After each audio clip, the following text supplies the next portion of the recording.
para pemuda ini mulai bisa memetakan bahwa yang bersalah ini sebenarnya bukanlah Pak Kepolisian secara utuh, bukan institusinya, tapi oknum dan bukan institusi lokal.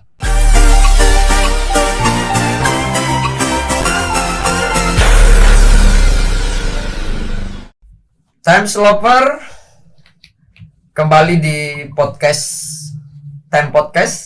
Time Indonesia. Salam Indonesia bahagia. Kali ini saya akan mengulas soal hasil survei kepemudaan yang dilakukan oleh KNPI Kabupaten Malang.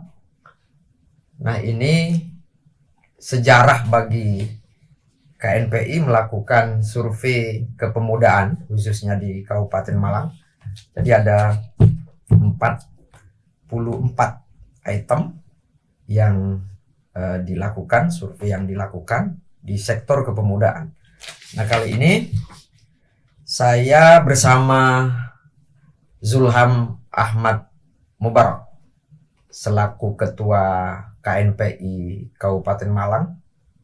Kali ini sudah hadir. Selamat siang, selamat pagi apa siang ini, bukan? Selamat siang. Selamat siang. Salaman dulu. Selamat siang. Terima kasih sudah diundang di podcast. Terima kasih sudah hadir di Time Podcast Time Indonesia. Nah, Bung Zulham, Anda berani jelang 2024 ya? Jelang 2024 dan kondisi kepemudaan di Kabupaten Malang ini Anda menggelar survei kepemudaan 2023. Survei kepemudaan 2023. Siap. 23. Ini berapa hari dilakukan? Surveinya kami tempuh dalam waktu 15 hari. Ini pertimbangannya karena satu, luasnya wilayah. Kemudian metodologi yang kita tempuh dalam rangka merumuskan data ini, kita mencoba untuk menerapkan stratified random sampling. Nah, dari Komite Nasional Pemuda Indonesia ini ada beberapa anggota kami yang memang spesifik membidangi pendataan. Jadi memang jurusannya di sana, sekolahnya di sana. Nah, ini ilmunya kami pakai di sini. Dan Sektor survei kami direkomendasikan untuk membuat parameter spesifik. Parameter spesifik ini kita ambil secara acak, tetapi spesifik berdasarkan jumlah desa yang ada di Kabupaten Malang. Total ada berapa desa? Ada 378 desa dan 12 kelurahan. Jadi 12 kelurahan. Kami total, responden kami 390 total. Nah, satu desa perwakilannya satu desa satu orang responden. Nah, kami milih responden ini berdasarkan usia yang merupakan kategorisasi pemuda. Misalnya usianya di atas 16 tahun, jadi 17 tahun sampai dengan usia 39 tahun. Ini parameter bawah dan paling atas. Tinggi itu 39. Karena itu sesuai dengan standar untuk bisa disebut sebagai pemuda. Yang mayoritas pendidikan terakhirnya ini ada D1 ya? Bukan, mayoritas malah SMA. Yang paling besar itu SMA. SMA ya. 51,4% responden kita ini SMA. Kemudian yang kuliah 38,5. Sisanya yang SMP, pendidikan terakhir SMP maksudnya, bukan sekarang berusia SMP, ini cukup lumayan juga. Yang sedang bersekolah juga ada 6,1%. Jadi memang rata-rata dari kalau dulu kan kelas 2 SMA. Nah, kalau sekarang kan kelas 11. Ya. Kelas 11 sampai dengan 12. Mungkin itu responden kami. Dan yang menarik, responden ini kami tentukan spesifik. Rata-rata mereka ini pemuda yang juga menjadi tokoh di wilayahnya masing-masing. Ya? Betul. Parameter kami ketokohan itu satu, dia aktif dalam organisasi kepemudaan. Misalnya organisasi kepemudaan Ansor, IPNU, IPPNU, Pemuda Muhammadiyah, Pemuda Pancasila, atau Karang Taruna. Nah, kenapa kami pilih yang aktif? Karena mereka-mereka ini yang menjadi influence, menjadi pengaruh, menjadi pengaruh di daerahnya bagi masing-masing ya. pemuda setempat, betul. Mungkin itu. Ini status perkawinan ini ada ini ya, mayoritas lajang ya. Betul, responden kami 53,2% lajang, masih jomblo. Masih jomblo. Artinya pacaran tapi belum menikah. Jadi KNPI sudah punya data berapa pemuda yang lajang sama pemuda yang ini ya. Ini parameter penting bagi Parameter kami. penting. Selanjutnya, ini apakah Anda pernah mengakses internet? Ini yang menarik nih, 3 bulan nih. Nah, ini seperti apa nih? Dari total ini pernah mengakses 97 ya, 97,0 97% ya. ya. 97. Nah, Yang ini tidak pernah juga ada. tidak pernah juga berapa persen nih? Itu 2,5%. Sangat rendah ya. Semuanya sudah nggak gagap teknologi lagi ya. Tidak gagap teknologi. Karena pendidikannya sudah tinggi, pemuda yang aktif di organisasi dan bicara teknologi, Nah, ini media ini apa yang mereka gunakan nih? Sesuai dengan hasil surveinya ya. Hasil survei ini kami dasarkan dengan data-data awal. Kenapa kok tadi masih ada sekian persen, 2,5? Ini parameter yang standar, yang 3 bulan terakhir ini bukan tidak pernah, jarang mengakses internet. Karena faktanya masih ada sekitar 40 desa dari 390 desa dan kelurahan ini yang memang akses internetnya ini sangat rendah. Bahkan ada beberapa yang blank spot. Ya. Nah, ini terbagi di 20 kecamatan lah, kurang lebih di Kabupaten Malang. Nah, bukan berarti total wilayahnya blank spot, tetapi kalau mau mengakses internet harus ke titik-titik tertentu, naik ke bukit lah apalah. Nah, ini kan problem. Akan naik ke pohon gitu ya. Karena ada 2 klaster Kabupaten Malang ini, saking luasnya wilayahnya, Bung. Dari gunung sampai laut. Nah, jadi kebagi menjadi 2 nih. Ada yang klasternya urban, yang semi perkotaan. Nah, ini kecamatan-kecamatan di sisi utara.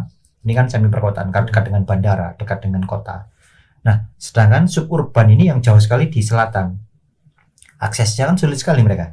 Bahkan pantai sama laut ya. Betul, dikelilingi pantai, laut, hutan. Nah, ini problem yang masih menjadi PR bagi pemerintah daerah. Makanya akses internet ini menjadi syarat mutlak. Nah, ketika kami data, ternyata ada fakta menarik. Pemuda di Kabupaten Malang ini ternyata rata-rata ketika mereka mendapatkan informasi itu justru bukan dari media-media yang mainstream. Artinya ketika saya tanya mereka melihat apa sih, membaca koran tidak juga, melihat TV nasional. Ya.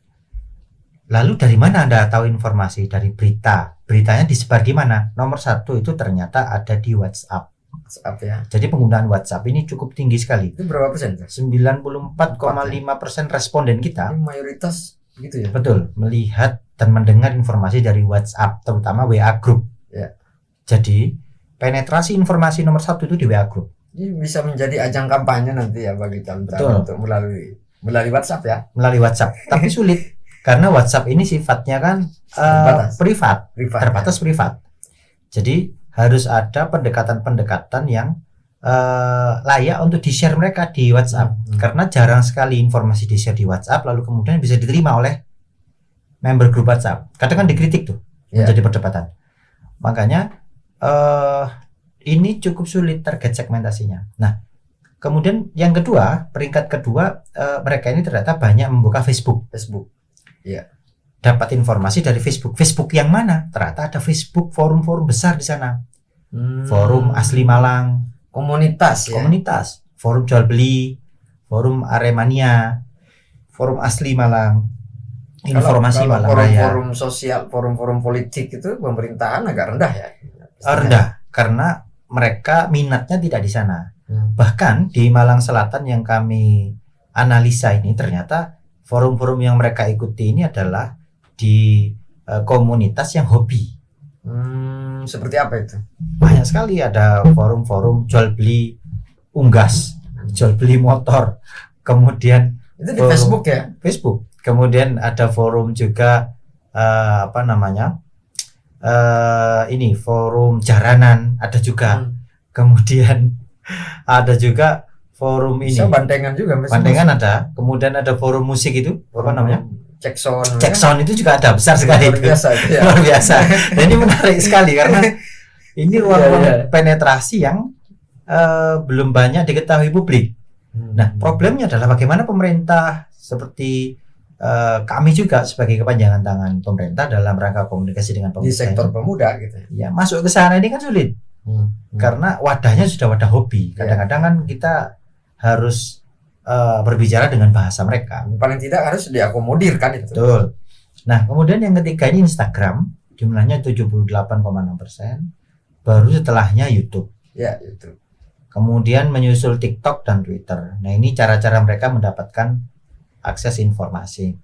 Tapi kalau kemudian saya tanya, kalau dibandingkan antara media sosial dengan berita online atau surat kabar atau radio, nah ternyata yang nomor satu ini masih mereka memilih media sosial.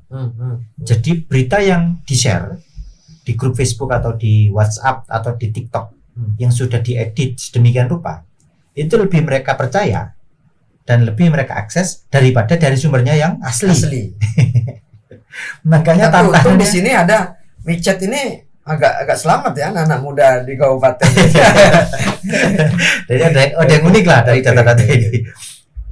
Selanjutnya ini juga ini soal informasi ya, nyambung seperti yang tadi. Informasi yang mereka dapat bersumber dari dan rujukannya apa saja rujukannya itu?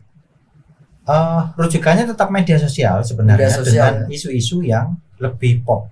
Artinya mana yang bagi mereka menarik, judulnya disajikan bombastis, mereka klik. Tapi kalau kemudian cara menyajikan, jadi begini, berita utamanya mungkin tidak berbicara soal itu, tapi kemudian diolah dengan foto yang diedit, diberi frame, lalu diberi judul bombastis, ada narasi-narasi, ada narasinya yang tambahannya yang berbeda dengan isi berita, mereka pasti klik tuh. Jadi mereka ini ternyata lebih banyak mengkonsumsi clickbait daripada mengkonsumsi source atau sumber berita aslinya. Nah, ini tantangannya di sana. Ini media sosial tinggi nih, 91%. Betul, sangat tinggi sekali. Sementara media online ini, media online 29. saya selaku pemerhati, selaku pelaku media juga prihatin juga nih. Siap. Tidak berhasil juga ya. Dalam survei ini tidak berhasil mempengaruhi menjadi salah satu media sumber utama. Betul. Fakta dan ya data lah. Nah, surat kabar apalagi. Nah, media online ini hanya 29% ya. Ya. 9%, sementara Instagram, TikTok, media sosial itu 91%. Dalam konteks ini kami beri mereka keleluasaan untuk memilih lebih dari satu. Karena kan sumber informasi biasanya tidak hanya satu. Ya. Tetapi ternyata ya tetap media sosial masih sangat tinggi dalam konteks sumber informasi. Mungkin begitu juga mencari informasi nih, Bu. Mencari informasi terkini seperti yang tadi disampaikan. Siap. Juga ini media sosial ya. Masih TikTok sekarang yang trending. Apa kira-kira penyebabnya?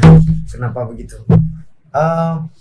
Karena tren sosial kita memang sudah mengalami percepatan dan bergeser. Jadi melihat TikTok itu lebih menyenangkan bagi mereka daripada mengkonsumsi keseriusan yang kontinu.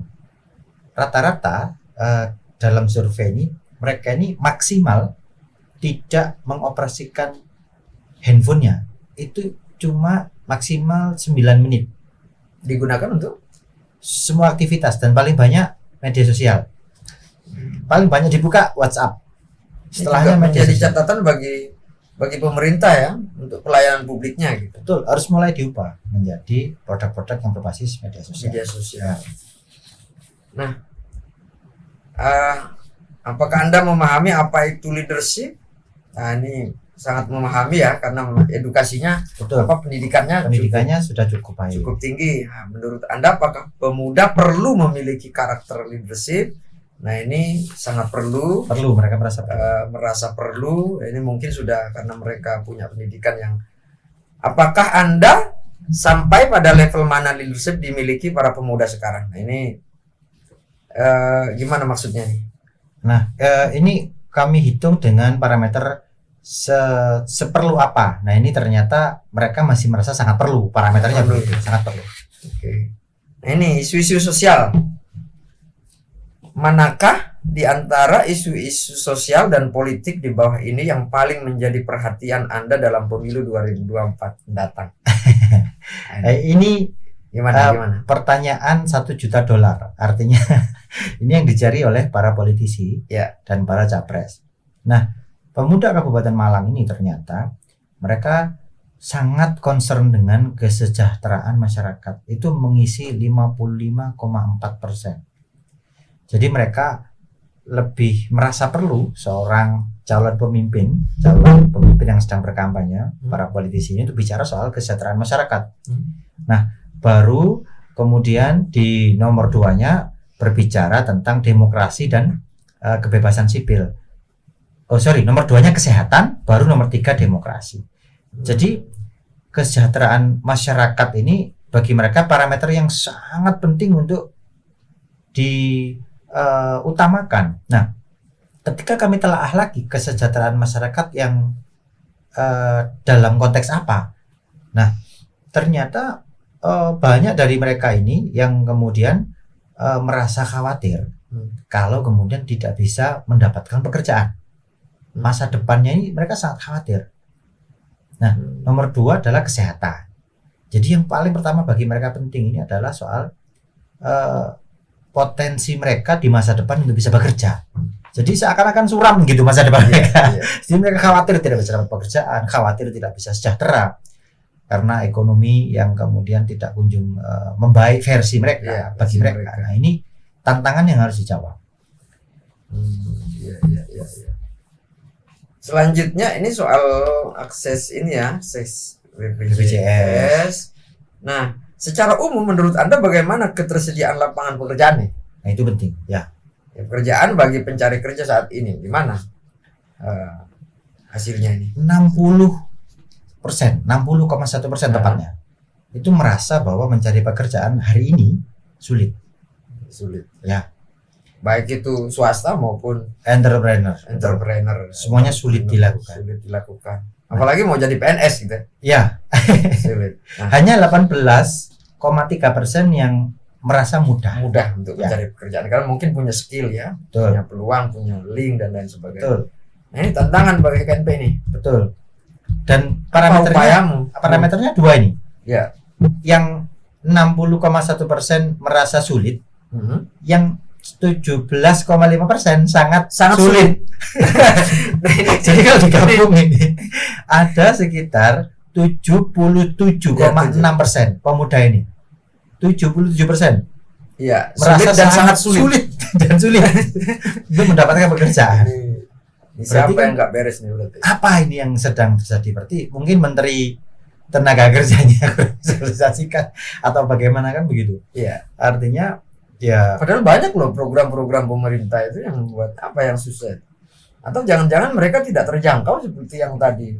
Betul. Atau mungkin, skill mereka tidak punya. Betul. Mereka butuh sekilas. arahan mungkin. Sekilas Nah. apa upaya KNPI selaku rumah pemuda Di dalam program, kondisi yang kayak gini loh. kami terjemahkan ini dalam 70% loh. 70% merasa sulit cari pekerjaan. Betul. Ini anak muda yang latar belakangnya adalah punya pendidikan. Apa upayanya itu? Kami upaya yang sangat spesifik kami lakukan. Program kerja kami nanti kita akan mendatangi mereka ini. Kita akan datangi. Kita coba untuk bergerak dalam konteks entrepreneur. Karena kita punya program yang diadopsi dari organisasi saya sebelumnya, Milenial UTAS. Kita punya program satu desa, satu pemuda kreatif. Karena ada 16 subsektor industri kreatif yang sangat mungkin untuk bisa kita kenalkan kepada mereka. Ini tantangan. Selama ini ketika kita bergerak tanpa di luar gerakan yang besar seperti KNP ini kan terkendala akses, terkendala jaringan. Nah, hari ini ada nih, jaringannya ada, alatnya ada, targetnya ada, tinggal kita bergerak. Bagaimana membuat mereka kemudian mengenal cara-cara membangun entrepreneur tanpa modal. Caranya dengan mengenali bisnis-bisnis yang berbasis industri kreatif menjadi YouTuber, menjadi content creator, desain grafis, kemudian menjadi penjual perangkat-perangkat yang selama ini itu hanya bisa dioperasikan dengan cara-cara McLaren misalnya, karena Bisa di sektor jasa juga ya. betul, sektor jasa. McLaren ini kan Iya. banyak sebenarnya, Iya. tinggal bagaimana mereka tahu caranya dan eksekusinya. Modusnya, motifnya modern saja gitu. Betul, itu yang ingin kami kerjakan. Oke. Ini yang menarik nih. Masa depan mendatang Indonesia, membayangkan masa depan Ya. Indonesia. Ternyata banyak yang memilih pemerintahan terbuka dan kolaboratif. Betul. Ya maksudnya gimana? Ini pesan pada pemerintah supaya tidak Betul. ini soal transparansi yang jelas Betul. terbuka dan lain sebagainya. Saat ini mungkin kementerian yang paling banyak dianggap oleh pemuda ini bekerja dengan baik itu salah satunya kan Kementerian Keuangan, karena faktanya mereka ini berhasil menerjemahkan yang dulu rumit dan jelimet, misalnya APBN, dibuat dalam bentuk sederhana. Jadi disederhanakan dengan infografis. Jadi orang ketika tahu APBN kita sekian, segini anggaran kesehatan, segini anggaran pendidikan, segini subsidi itu begini. Dan kemampuan menerjemahkan dalam pola pikir sederhana inilah yang kemudian membuat banyak pemuda ini terkesima, sehingga mereka paling tidak merasa ada jejaring pengaman sosial bagi mereka. Mereka melihat ada optimisme di sana karena pemerintah mampu hadir dan menjelaskan kerjanya. Nah, rupanya hal ini masih kurang optimal digarap di kabupaten. Ya. Kalau kita bicara program nasional clear lah.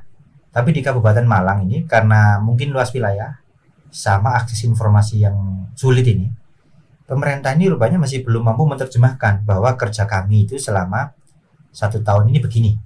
APBD kita Kabupaten Malang itu sekian triliun. Untuk kesehatan sekian, untuk pembangunan jalan sekian. Nah, ini belum sampai. Nah, ini PR-nya, ada puzzle yang hilang. Jadi kenapa kok kemudian mereka berharap pemerintah ini menjadi terbuka dan kolaboratif? Ya karena ini keinginan tertinggi yang tidak pernah dipenuhi. Maka seharusnya yang bisa dilakukan adalah kita menyajikan kerja-kerja pemerintahan ini dalam konteks sederhana, sehingga orang mudah mengkonsumsinya. Oh, ternyata dinas kesehatan kita anggarannya sekian ratus miliar. Oh, alokasinya ternyata dari 100 sekian miliar ini untuk ABCD misalnya, kan jelas. Oh, ternyata dinas PU Bina Marga ini untuk pembangunan jalan sekian 700 miliar kan tahun ini misalnya. Ya. Oh, ternyata jalan ini dibangun hanya cukup untuk sekian dalam 1 tahun. Ini kan perlu kita pahamkan agar kemudian mereka merasa optimisme tumbuh, sehingga ketika mereka diminta untuk menjadi bagian dari menggerakkan ekonomi, mereka mau melakukannya dengan cuma-cuma karena merasa oh ini bagian dari pengabdian. Selama ini kan tidak, karena mereka tidak diyakinkan di sana. Trustnya itu yang trust. betul. Itu yang Membangun trustnya masih lemah. Lemah. Ya, terkategori betul. lemah ya. Nah, menurut Anda apakah pemberian berupa uang, barang, hadiah atau ini pelancar urusan di kantor pemerintahan merupakan sesuatu yang ini ya. Ya. Ternyata 68 ya. 68,7 ya. Ini Nggak bilang wajar. tidak wajar gitu. Tapi Nah. ingat 24,8 bilang wajar. Ya wajar. Nah, ini yang aneh gitu. Ya. Jadi praktek pungli suap menyuap ada yang mengatakan 24 loh, wajar. Ya. Mungkin sebagai upah ya. Betul. Upah menilainya Mindsetnya orang perlu upah. dibenerin. Mindsetnya perlu dibenerin. Ya. Ini 68,7 ini tidak wajar gitu. Betul. Tapi tinggi juga yang wajar nih. Anda apakah merupakan yang wajar tidak bila ada kandidat partai tentu memberi sesuatu berupa barang? Naik lagi yang wajar 28, naik 4%. Yang tidak wajar oke lah, lazim kan itu. 65. Jadi ini persoalan money politik ya. Ya. Persoalan money politik di praktek jelang Transaksi 2024 politik, ya. transaksi politik ini masih ada yang 28 ya. Ya. Ya, Jadi gimana? ada pergeseran. Kalau bagi mereka ini 4% dari mereka ini Ya. menilai kalau mengurus sesuatu itu tidak wajar untuk memberi duit atau apapun. Tapi dalam hal politik 4% ini geser Ya. menjadi wajar. Wajar. Naik jumlah yang wajar. Berat nih. Jadi calon-calon legislatif harus menyiapkan duit nih. Ya. Yang Banyaknya. penting bukan kapasitas, Iya. tapi isi tas. Isi tas. Aduh. Ini ya. Menurut Anda, manakah di antara kemampuan kompetensi di bawah ini yang paling penting dimiliki oleh presiden? Nah, Ya, ini soal pilpres ya. pilpres sudah saya tarik ke arah sana karena biar ada persiapan. Soal pilpres ini apa 2024 24 ya? Ya. 24% ini Pemimpin pemimpin inovatif. inovatif. Betul. Gimana itu? Maksudnya gimana itu? Ini menjawab Bung. Jadi sepertinya pemuda ini memang lebih suka dengan sikap-sikap Sosok. inovasi, sosok inovatif.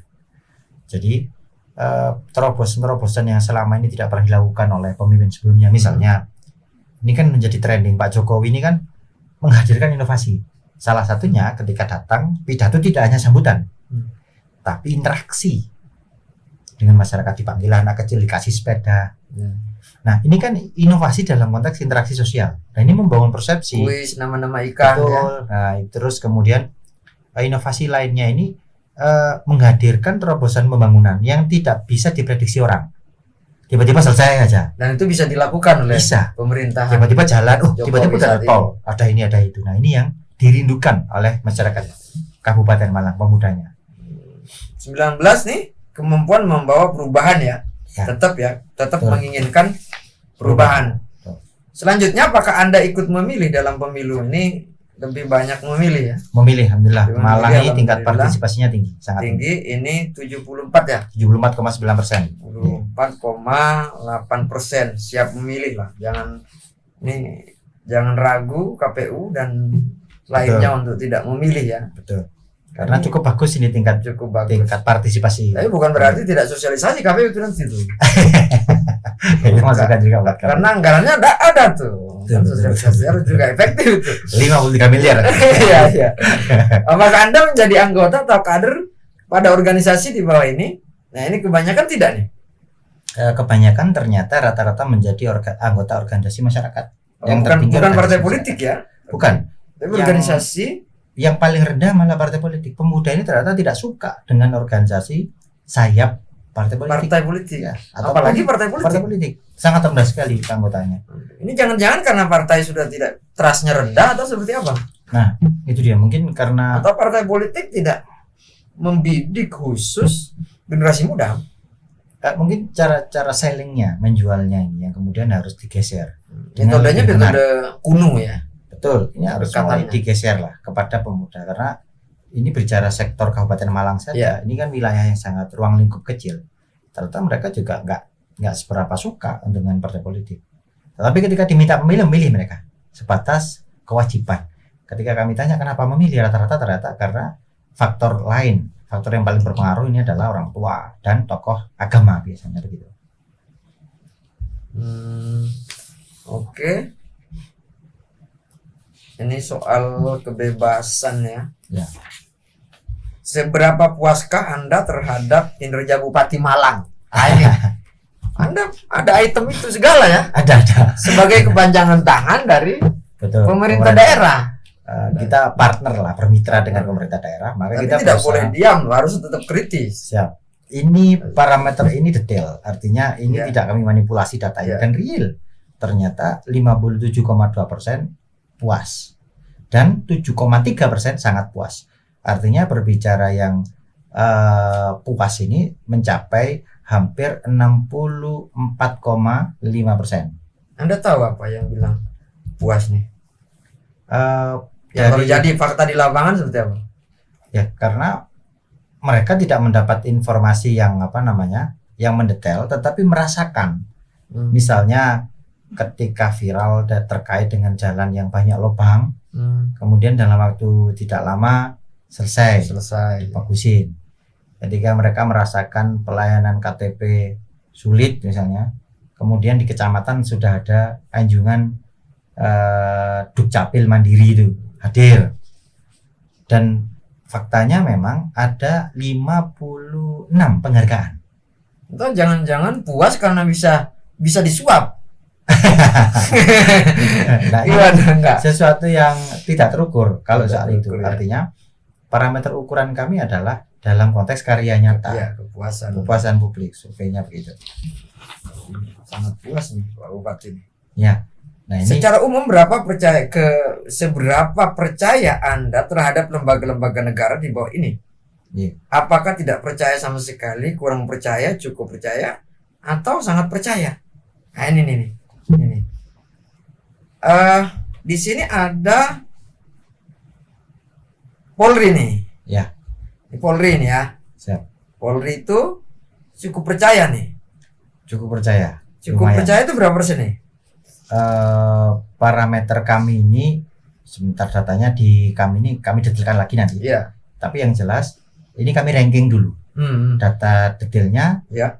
nanti akan kami share secara detail lagi karena ini kami ranking dulu. Di sini memang tidak terbaca angkanya karena terlalu kecil kan parameternya banyak. Iya. Tetapi pada faktanya Polri ini menduduki peringkat kepercayaan yang cukup lumayan lah di dalam analisa kepercayaan publik teman-teman. Yang ternyata paling tinggi ini Mahkamah Agung ya. Konstitusi, Ya. kemudian Iya, Mahkamah Mahkamah Agung. Agung, kemudian Kejaksaan Agung ya? Agung. Tapi kalau parameternya sangat percaya, nomor 1 Presiden, baru nomor 2 TNI, yang biru itu, warna biru. Iya. Jadi Presiden nomor 1, kemudian TNI, baru menyusul kemudian KPK, BPK, kemudian menyusul Mahkamah Agung, Mahkamah Konstitusi, yang paling rendah adalah DPR RI. Wah, nih. DPD nih, DPD Dan sama DPD. DPR RI ya. Ya, itu rendah sekali. Kemudian ada parameter lokal juga yang kami ukur. Apa itu? Ada pertanyaan lain yang kami ukur lagi secara lokal. Kan tadi nasional. Iya. Nah, secara lokal ini bagaimana trust Anda terhadap kinerja lembaga di Kabupaten Malang? Ini ada pertanyaan lain seperti Iya. itu. Mungkin di halaman selanjutnya. Nah, pada parameter itu ternyata yang paling tinggi ini adalah diisi oleh pemerintah Kabupaten Malang.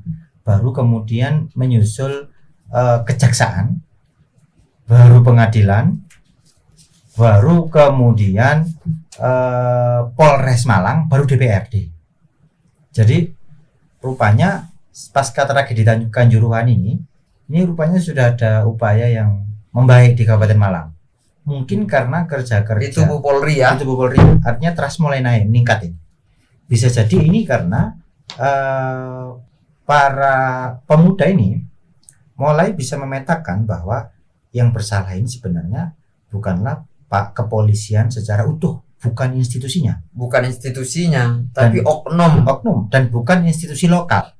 Karena sekarang kan mulai ada framing dan mulai banyak sekali informasi, mereka menganalisa dan mereka menyimpulkan bahwa membaca dari media sosial, dari share-share berita, bahwa ternyata pelaku dari tragedi Kanjuruhan ini lebih banyak malah bukan orang Malang, bukan anggota Polres Malang. Betul. Ya. Nah, ketika Yang- kita tanya trust Anda dengan Polres Malang, alhamdulillah trennya membaik. Artinya kita harus memperkuat kepada teman-teman yang memberikan pelayanan, karena urusannya teman-teman pemerintah Kabupaten Malang, kepolisian, kejaksaan, ini kan urusannya pelayanan. Kalau trust publik menurun, mereka kan tingkat kepercayaan dirinya dalam melayani kan juga turun.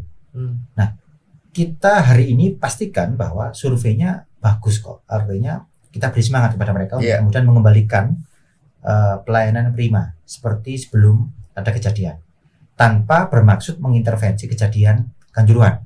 Artinya keadilan tetap jalan, tapi di sisi lain mereka tetap aja fokus layani aja masyarakat. Iya. Karena sudah ada 2 proses yang berbeda di sini. Karena insiden itu yang melakukan penembakan gas air mata itu bukan anggota dari Polres Betul, Malang banyak ya. yang tahu sudah, mulai Yang tahu banyak itu. terindikasi. Teman-teman Aremania paham ya. Betul, paham. Nah, tapi evaluasi ini DPRD nih DPRD terendah. sebagai wakil kita nih. Ya mungkin karena Harus kurangnya bangkit. media informasi yang kemudian sampai kepada mereka. Mungkin itu. Karena persoalan ada keterputusan informasi. Betul, mereka tidak tahu cara menyampaikan, menyosialisasikan capaian mereka ini. Seberapa puaskah Anda terhadap kinerja pemerintahan Jokowi? Ya. Nah, ini Ternyata puas, 53,7%. 53 ya. 53 puas. dan 29,1% sangat puas. Sangat puas. Maka ini ada sekitar 80,8% yang puas dengan kinerja Jokowi. Problem lah dengan Nah, problem clear pemerintahan Jokowi. Menurut Anda, manakah di antara karakter pemimpin di bawah ini yang paling dibutuhkan untuk memimpin Indonesia pada tahun 2024 mendatang? Ya.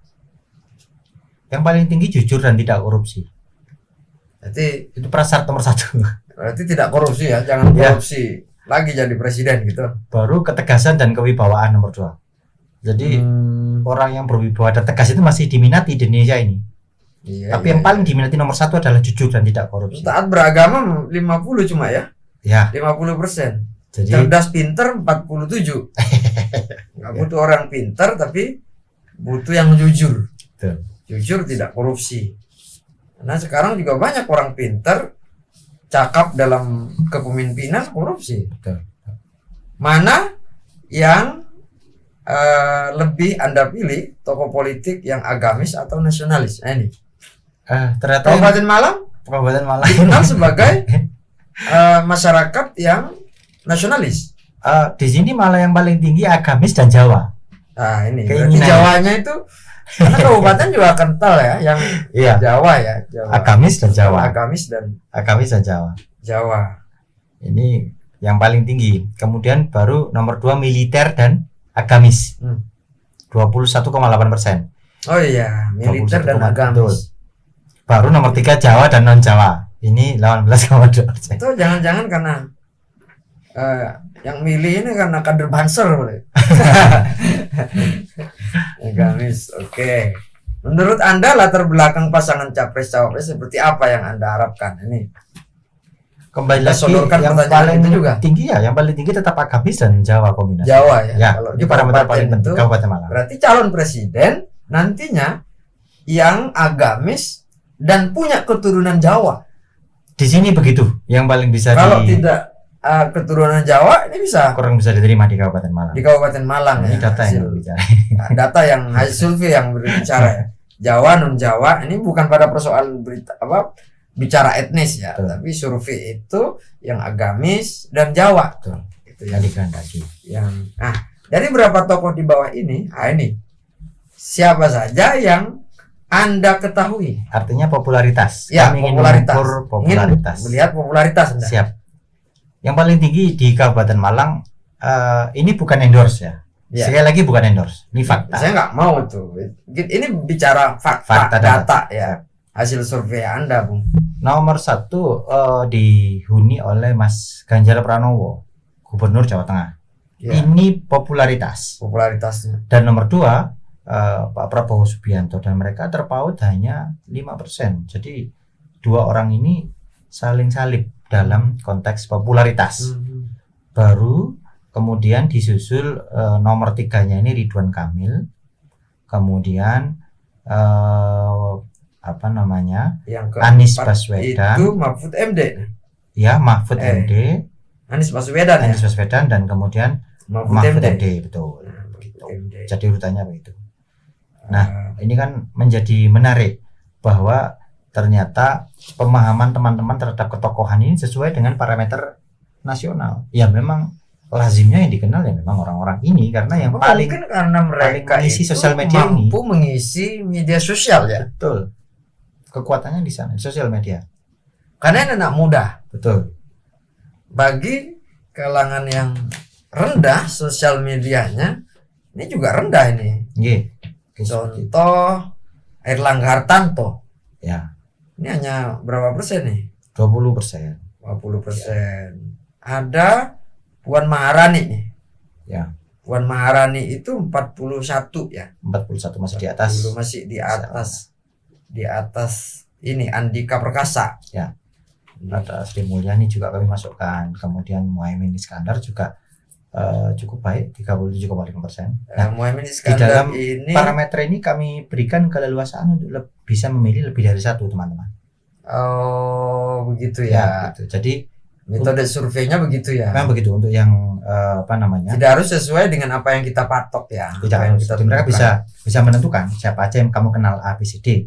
kita batasi dalam konteks nama-nama tertentu ini. Tidak kita batasi, artinya bebas mereka, artinya dan keluar listing ini. Nah, apakah Anda mengenal, pernah mendengar, melihat, mengetahui nama-nama tokoh di bawah ini?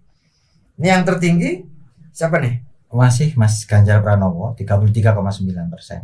Kalau ini setelah tadi muncul nama-nama tadi, tadi kan kita boleh usulkan mereka parameter terbuka. Ya. Ini tertutup, kami berikan listing nama. Nah, ternyata yang paling dikenal ini lebih spesifik Mas Ganjar Pranowo 33,9% ini. Baru kemudian nomor 2-nya ini adalah Khofifah Indar Parawansa di sini. Karena mungkin gubernur ya. Gubernur Jawa Timur. Gubernur sangat aktif, beliau turun ke bawah. Betul. Nomor Media 3 sosialnya baru juga aktif. Prabowo ya. Oh maaf, nomor 2 Prabowo Subianto, baru nomor 3 Khofifah Indar Parawansa. Oh iya. Nah, Khofifah 14 ya, Betul. 14,9%. Pak Prabowo 16,2. 16,2. Nah, ini bila pemilu digelar saat ini tetap ya. Ya. Ini Ganjar ya. Jika pemilu dilaksanakan saat ini, Ini tidak Milihnya? kita rilis sebenarnya data ini.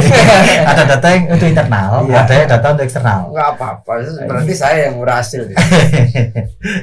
Ini 29 ya, Betul. masih Ganjar. Masih Ganjar. Oke. Dan setelahnya nomor 2-nya masih tetap Pak Ganjar. Prabowo nomor 2-nya. Iya. Gitu. 7 nama nih. Siap. Dibatasi 7 nama tetap Ganjar nih. Tetap kami langsung perkecil. Nah, Iya. ini kami coba untuk mengetahui parameter. Kami perkecil terus sampai beberapa angka. Nah, ini tidak kami rilis semua sebenarnya. Iya. Biar kita tidak dikira Betul. sahabat Ganjar nih. Betul kan? Tidak enak kalau Ya. kemudian kita Ganjar nih. Yang penting kita data Anda itu, Bung. Seberapa mantapkah Anda dengan pilihan tersebut? Apakah masih mungkin berubah atau sangat mantap? Ini belum mantap nih yang banyak ya presiden ya. kalau Yang ada. pilpres ya hampir Belum lah ya. belum mantap. Yang mantap di sini misalnya ini kan data kami ini hampir 200 orang ini mantap. Kemudian kan responden kita 390, 200 orang mantap. Nah, ini yang separuhnya ini 101 ini belum mantap, yang sisanya belum menentukan pilihan. Jadi ini masih bisa berubah-berubah lah. Tapi yang jelas hari ini kami mencoba menyajikan dan memetakan bagaimana pemikiran pemuda agar kebijakan KNPI ini bisa menukik dan sesuai dengan yang dibutuhkan pemuda. Sekaligus kita bisa prediksi nih, nanti ketika pilpres dilakukan, maka pemuda ini arahnya kemana pilihannya, kan begitu. Dan ini kita ukur lagi nanti akhir tahun untuk mengetahui sejauh mana ada perubahan-perubahan angka ini. Setelah Anda survei ini, apa langkah KNPI ke depan untuk pemuda ini, keinginan pemuda? Memang Anda sudah punya gambaran kan? Sudah. Karakter pemuda, keinginannya pemuda, dan harapan-harapan pemuda. Apa langkah terakhir? Apa langkah KNPI ini? KNPI sebagai Komite Nasional Pemuda Indonesia dan gabungan dari organisasi kepemudaan, saya punya gambaran bahwa kita akan membangun peran yang strategis di dalam tata kelola pemerintahan sebagai mengisi puzzle kosong tadi. Ada ruang-ruang di mana pemuda ini harus hadir. Artinya ruang politik, ruang kebijakan, ruang memberi masukan kepada pemerintah, ruang monitoring kebijakan. Nah, ini selama ini kan kosong. Kosong karena ya memang ruangan ini sudah jenuh diisi oleh banyak orang yang dulu pemuda, Dulu pemuda, sekarang sudah tidak lagi. tua. Tetapi mereka tetap ada di sana, Ya. memainkan peran pemuda. Ini mau kita geser. Sudah harus ada perubahan, ya karena kita sudah tidak berbicara lagi tentang gaya-gaya lama, sudah harus gaya baru nih. Dan saya siap menerima banyak masukan, terpaan, kritikan dan lain-lain. Nah, ini sesuatu yang bagi saya, ya sudah lah, ini tantangan bagi gerakan. Makanya saya berharap kolaborasi aktif dari seluruh komponen pemuda di Kabupaten Malang agar kemudian konsep-konsep strategis ini bisa jalan dengan baik dan bisa kita sukseskan dengan baik. Mungkin begitu Bung Eno. Oke. Siap. Terima kasih. Siap. Selamat. Anda serius banget ini jadi ketua KNPI ternyata untuk nata pemuda. Siap. Oke. Karena dapat anggaran. Kalau nggak serius kan bahaya. Saat ini itulah hasil survei ya kepemudaan di 2023. Nah, semoga KNPI ini mampu memberikan harapan sesuai apa yang diharapkan oleh pemuda masa kini di Kabupaten Malang dan lembaga-lembaga pemerintah maupun lainnya yang dinilai kurang efektif lebih meningkatkan lagi menjadi lembaga-lembaga yang efektif dan bisa memuaskan terhadap pemuda. Terima kasih. Assalamualaikum warahmatullahi wabarakatuh.